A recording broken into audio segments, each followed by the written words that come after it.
No, because where do we live? Even if we hold to the Newtonian paradigm, we only hold to it because subjectively to us it is truth. To us it is truth. So, therefore, all people live by faith. I got a kick out of the skeptic because he ridicules faith and he writes from complete and 101% absolute faith in his own mentalization about it all. You don't live in the Newtonian paradigm. You talk about it. You deal with it as an out-there-ness, you see, but you don't live there. Where you live is in subjectivity, the experiential. You live in the radiance of consciousness itself.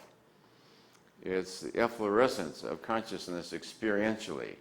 That's where you live. And the quality of that subjective experiential reality is what a more mature person is concerned about.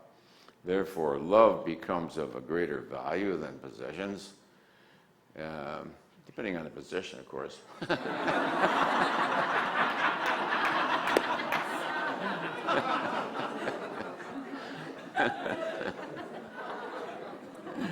Because some people love their possessions.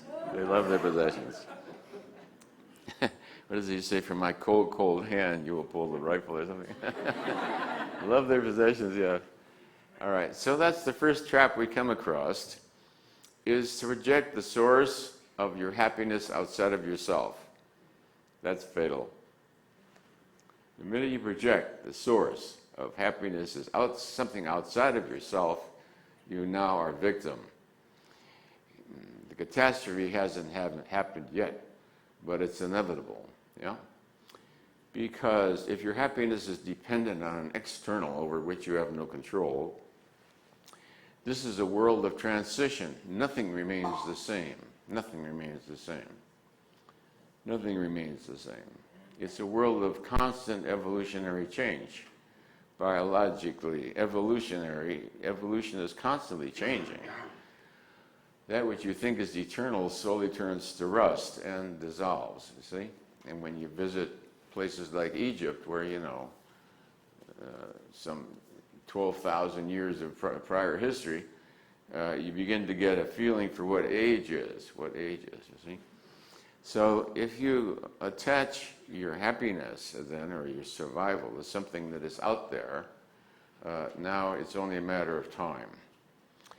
That out-there-ness can also be a mental position, a positionality in which you become enamored.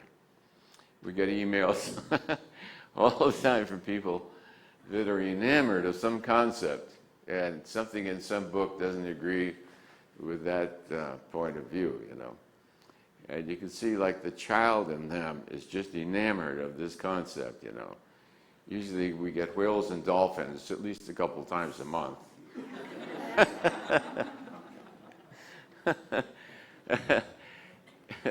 Like dolphins are going to get them to heaven. Is it Jesus Christ going to be your savior or a dolphin? I don't know. You got to make it.